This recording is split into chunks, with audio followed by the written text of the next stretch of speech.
Bayern Munchen kembali menegaskan statusnya sebagai Raja Bundesliga dengan mengamankan gelar ke-34 menyusul hasil seri Leverkusen kontra Freiburg. Lebih dari sekedar pencapaian klub, gelar kali ini terasa personal bagi dua sosok yang sejak awal musim justru diragukan, Harry Kane dan Vincent Kompany. Keduanya datang dengan beban besar. Satu disebut kutukan berjalan karena selalu gagal meraih trofi. Satu lagi datang dari bayang-bayang degradasi yang melekat tajam di CV-nya. Dua ini sejak awal disebut sebagai pasangan maut. Bukan karena ketajamannya, tapi karena prediksi buruk yang melekat. Kane dianggap pembawa sial, pencetak gol ulung tanpa medali. Sementara Kompany datang sebagai pelatih karatan, warisan dari klub yang ia bawa terjerembab ke kasta kedua. Namun dunia sepak bola selalu punya cara untuk mengejek ekspektasi. Justru lewat tangan Kompany dan sepatu Kane, Bayern kembali ke singgasana. Mereka yang dicibir kini jadi pahlawan, membungkam kritik dengan cara paling menyakitkan. Starting 11 Moment kali ini membahas tentang dua pecundang yang bawakan trofi Liga Jerman buat Bayern Munchen. Bagaimana ceritanya? Mari kita bahas bersama.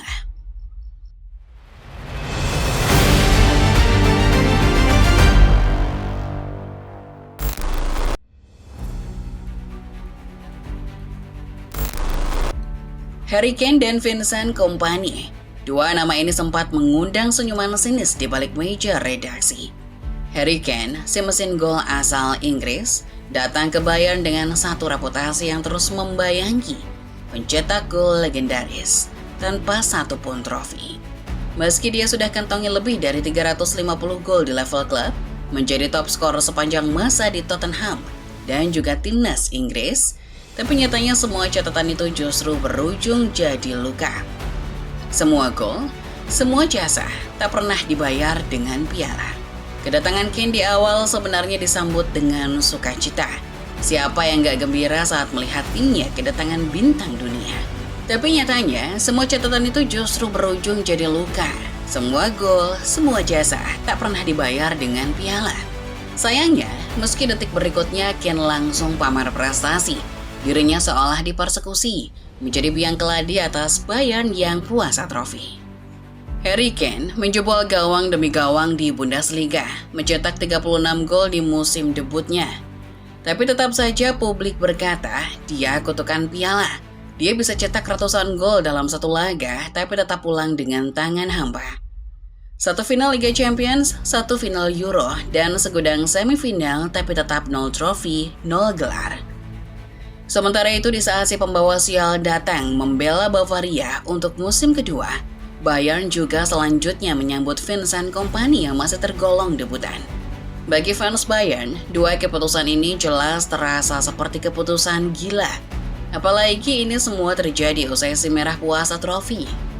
Vincent Kompany, mantan bek legendaris Manchester City yang dikenal tangguh di lapangan, datang ke Bayern bukan sebagai ikon tapi sebagai sebuah pertanyaan.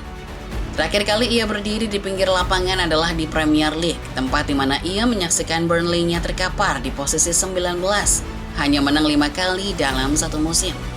Padahal, di musim sebelumnya Kompany membawa klub ini promosi ke kasta tertinggi, dari juara Championship ke juru kunci Premier League. Semua transisi pahit yang langsung mengubur mimpi manisnya.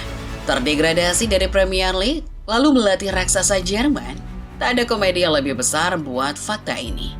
Bayern Munchen sejak dulu dikenal bukan sebagai sekedar klub, ia adalah wujud dominasi dari kekuatan sepak bola Jerman. Dengan raihan trofi Bundesliga terbanyak sepanjang masa, Bayern adalah wakil Jerman paling menjanjikan. Di Bayern, tekanannya bukan sekedar menang, ini klub yang diciptakan dari ego besar, sejarah tajam, dan rak trofi yang selalu penuh. Meski begitu, Kompany datang dengan taktik yang disebut monoton, build up lambat, operan pendek, dan tanpa kejutan, membuat fans bertanya, di mana taktik kejam ala Jerman? Di mana mental juara yang dulu jadi kebanggaan?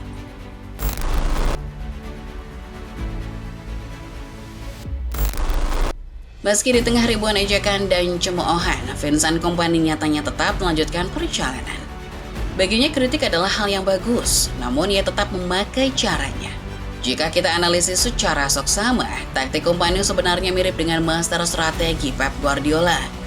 Seperti Guardiola yang dikenal sebagai penganut total football, Kompany menerapkan filosofi menguasai bola secara dominan sehingga lawan tak punya kesempatan membangun permainan.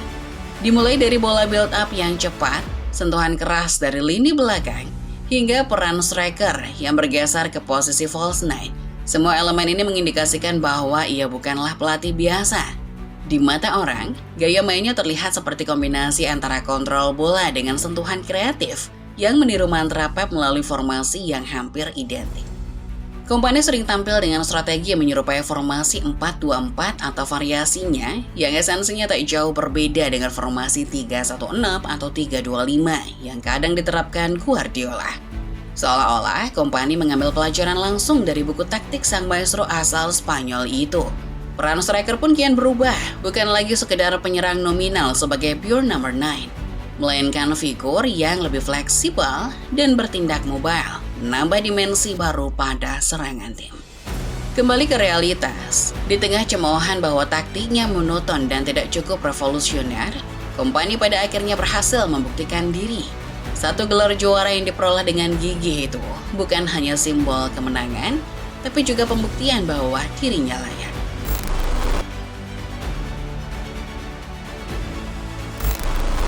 Trofi Bundesliga musim ini bukan sekedar medali emas atau selebrasi di balkon Allianz Arena.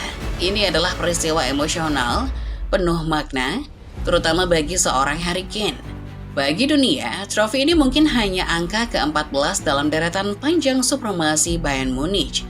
Namun bagi Kane ini adalah penyucian nama, pembuktian bahwa takdir pun akhirnya bersedia berpihak padanya. Di balik senyum simpulnya saat mengangkat trofi, tersembunyi luka-luka lama yang akhirnya bisa sembuh. Harry Kane jelas bukan nama asing di dunia sepak bola.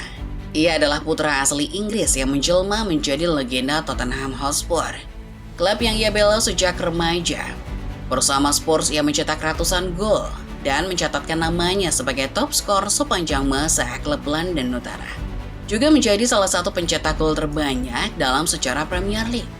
Meski begitu, di balik statistik gemilang itu, ada kekosongan besar, trofi.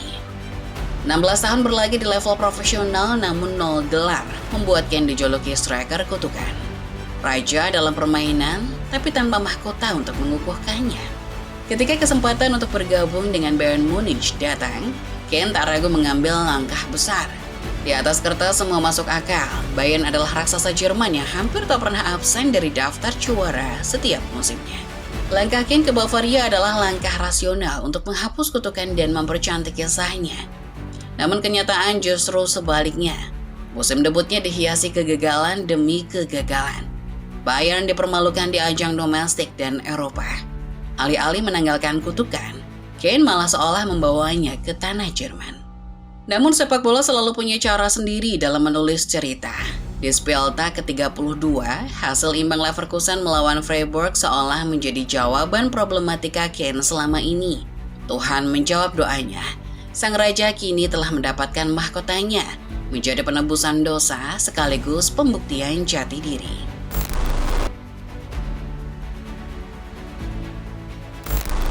Bayern Munich pernah dianggap sudah habis. Era Thomas Tuchel tak hanya gagal membawa prestasi, tapi juga menenggelamkan identitas sang raksasa. Tim yang biasanya menebar teror, kini justru loyo dalam persaingan. Musim 2023-2024 menjadi titik nadir di mana mereka terpaksa puasa trofi, terlempar dari DFB Pokal terlalu dini. Gagal di Liga Champions dan kehilangan mahkota Bundesliga untuk pertama kalinya dalam lebih dari satu dekade.